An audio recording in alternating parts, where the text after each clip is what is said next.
Dear Patriots, before the news starts, please subscribe to our patriotic channel by clicking the subscribe button. Give us a thumbs up to this video. Don't forget to leave your opinion below in the comments section. Share the news on Facebook and Twitter so you friends see it. Thank you. Trump was right. Obama did the unthinkable to our national monuments and Trump's out to fix it. There is a massive fight going on over the future of America's national monuments. You see, there's this thing called the Antiquities Act, and it's really old. It allows presidents to set aside huge amounts of federal land as national monuments, which protect them from future development. Sounds like a liberal thing, right? Obama abused the act, locking up way more land from any development than 16 other presidents in the last 100 years.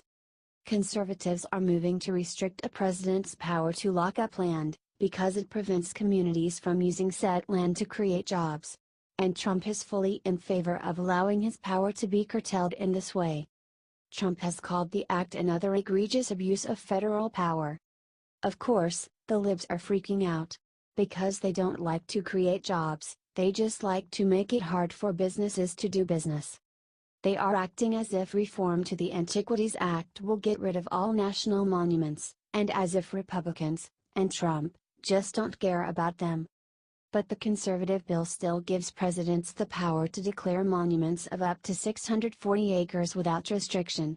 If they try, however, to lock up more than that, they would have to meet other conditions, like environmental reviews and approval by state and local officials. Libs, always over-dramatizing everything. If you like jobs and what Trump is doing, please share this everywhere and comment Trump as a jobs creator. H.T. The Hill.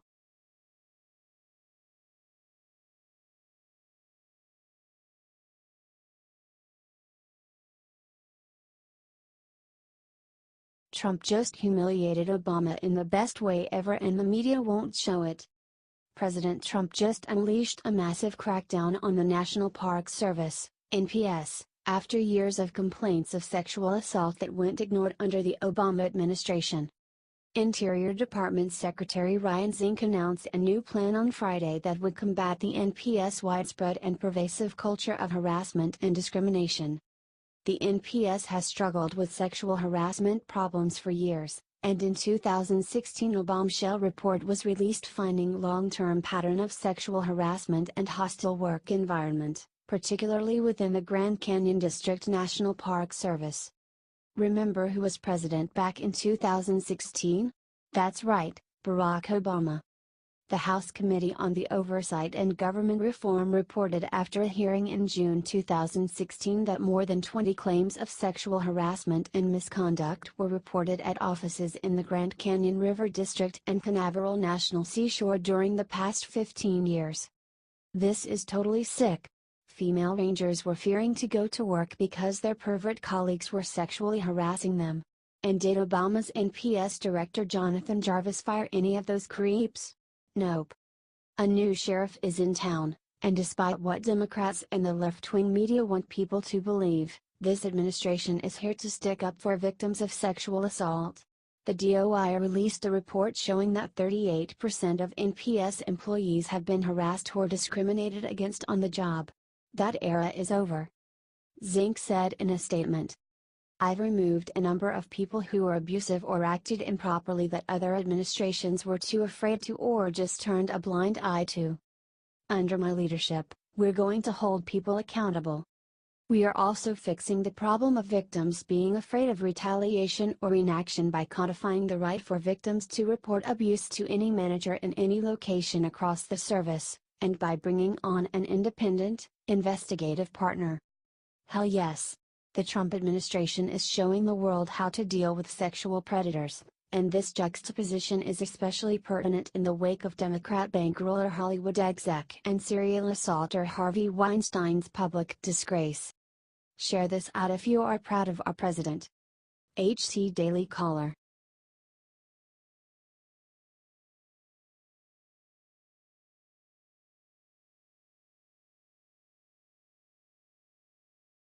Take that, McMaster just silenced media with what Trump's really doing in Iran. Just days ago, Trump announced that he will not recertify Obama's shady Iran deal. Trump has said it's the worst deal ever, and he means it. But he's aware that, because of where Obama put us, it wouldn't do us any good to simply trash the whole thing now.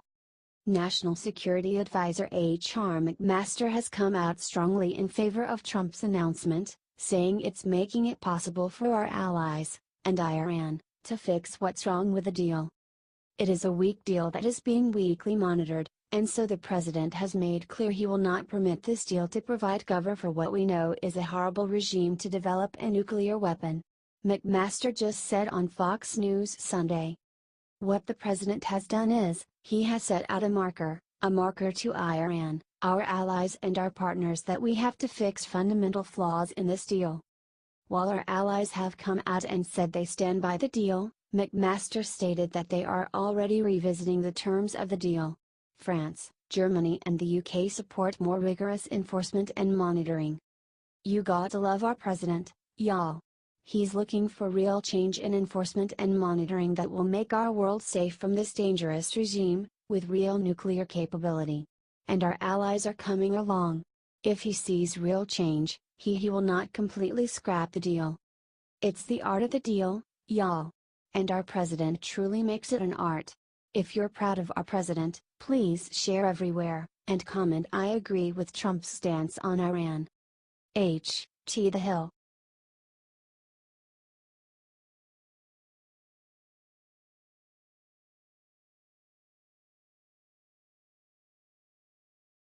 Steve Bannon just got on stage and made an epic prediction for 2020 that has Trump supporters cheering.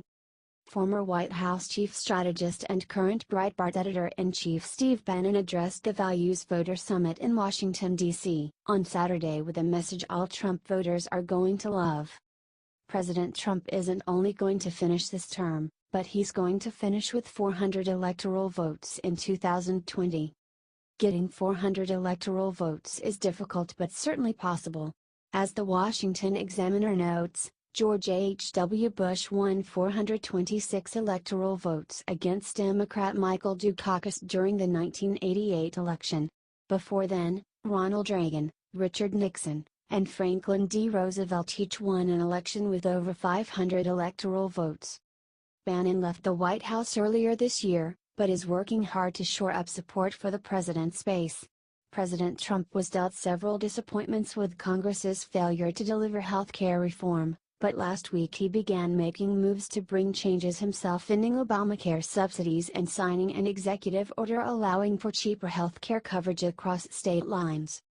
With moves like these, President Trump is showing that he is delivering on the promises he made to the American people during his 2016 election.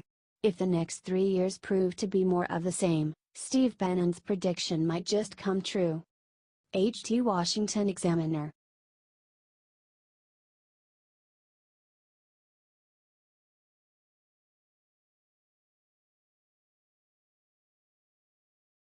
Newt Gingrich just pointed out one major thing about Trump and critics can't handle it.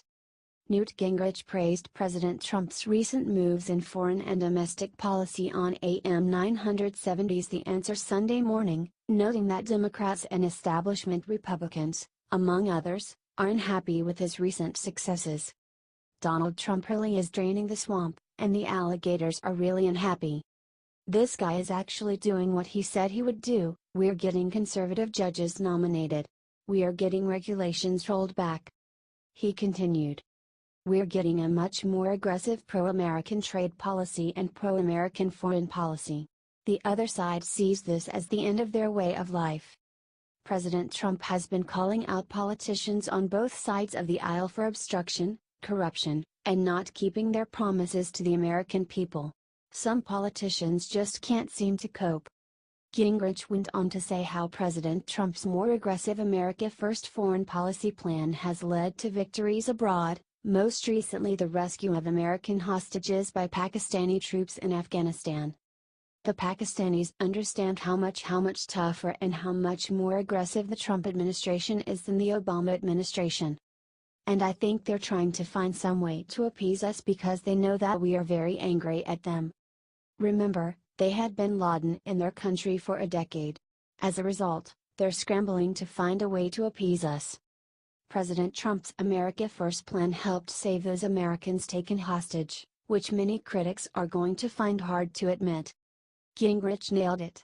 Not only is he whipping the establishment politicians into shape, but Pakistan and the rest of the world have woken up to the fact that America is not going to be taken advantage of with President Trump at the helm.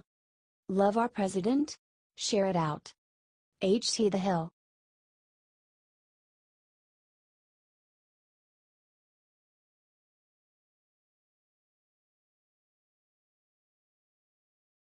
Last straw. Hollywood just took the only thing Harvey Weinstein had left. Just when the world thought Harvey Weinstein had hit rock bottom, the people of Hollywood found one more thing to take away from the sick pervert. He had already been fired from his movie company. His wife has filed for divorce from him. The U.S. Justice Department made him cancel his rehab in Europe in case he fled. All he had left was his chair on the board for the Oscars. Not anymore. Greater than last night, the Academy of Motion Picture Arts and Sciences finally decided to expel Weinstein from their board. The move came just hours after British actress Lisette Anthony came out and detailed a time Weinstein allegedly raped her. Apparently, the first dozen allegations against the producer and his admittance to many of them were not enough to make them kick the guy. Yeah, sure, it's good that they finally cut him off, but why the hell did it take them so long? Last week nobody on the left would say a bad word about Harvey. They are all guilty of covering for him, the film academy, famous actors and producers, even Barack Obama and Hillary Clinton. We cannot let them sweep this under the rug and pretend like it didn't happen. Weinstein was the kingpin of the Democrats in Hollywood and the absolute money man for a lot of their little political games. Let's hold them all accountable by making sure everyone sees this for themselves.